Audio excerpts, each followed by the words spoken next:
Kasi bakit? Kailangan nyo silang alagaan, kailangan nyo siguraduhin hindi sila nagkakasakit, kailangan siguraduhin yung maayos ang kanilang kalusugan,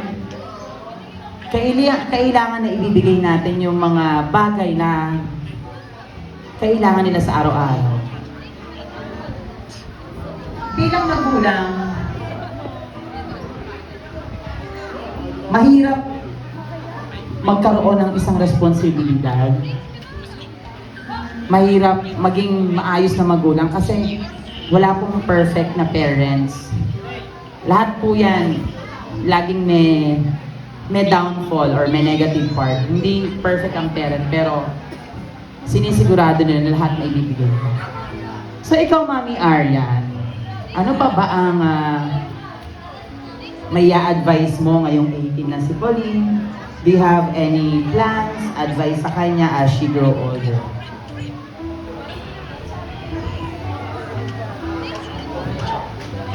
Pauline.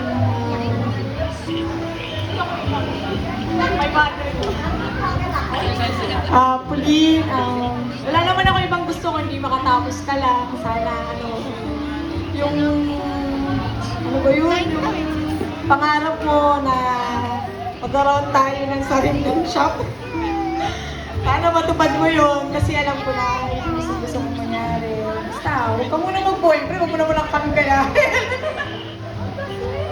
Basta enjoyin mo lang yung mo, pagkadalaga mo, sawa ka.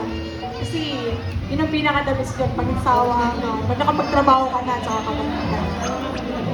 boyfriend. Yung mga nanliligaw dyan, ang punta kayo sa akin.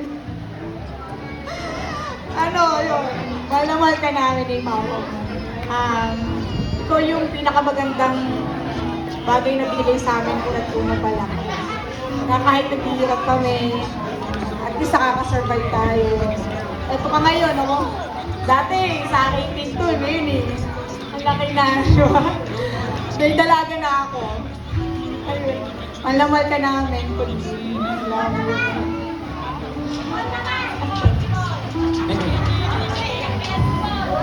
Ito naman po tayo sa kabila. Kasi alam nyo, yung mga tatay is, they are the foundation of strength ng isang pamilya. Alam mo yung, mahirap maging ama, at the same time, mahirap magpakaama sa hirap ng buhay. Habang lumalaki yung mga bata, nakikita mo na, kaya ko pa ba? May pa-provide ko ba yung kailangan nila? Bilang tatay, sila yung sila yung sandigan natin ng lakas. Yung lalo na pag anak mo, babae, panganay, parang gusto mo na lang na kailangan, lahat ng kailangan niya, lahat ng gusto niya maibigay ko kasi siya yung baby girl ko. Siya yung original na baby girl ko. Ikaw naman, Daddy Paul, ano naman ang message mo para sa yung baby girl na dalaga ng Oh? Yung nga, parang sinabi na rin ng ni Bayang na aral mo na enjoy niya yung pagkadalaga niya kasi mas masarap kasi magtrabaho na kahit papano. Pag ikaw nagkatrabaho, parang mabibili mo yung mga gusto mo. Hindi katulad namin, di ba, maaga kami nag-asawa. Hindi namin nabibili yung mga gusto namin. Kumbaga, nakapokus kami sa inyo, sa mga anak namin. Ganun. Ayun. Wish ko lang sana, yun nga, huwag mo na okay lang naman yung mga crush. Normal lang yun kasi may damdamin tayo. Naramdaman natin ganyan. Pero, yun nga, huwag muna tayo mag-asawa. Crush lang muna. Parang ganun. Nani.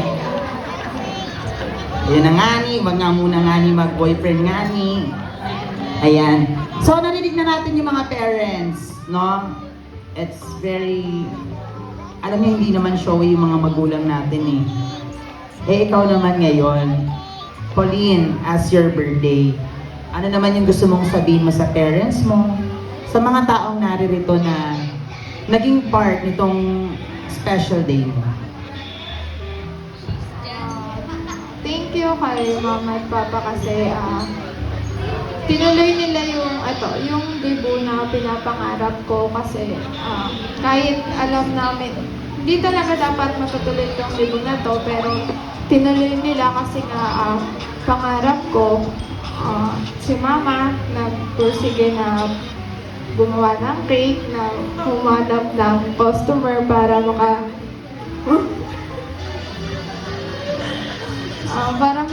para makapag-provide ng mga needs dito sa debo na to. Yung sa effort ni Mama tsaka ni Papa para maging successful tong debo na to, sobrang na-appreciate ko. Hindi ako showy ng love sa inyo dalawa ng Mama at Papa, pero alam niyo, love na love ko kayo.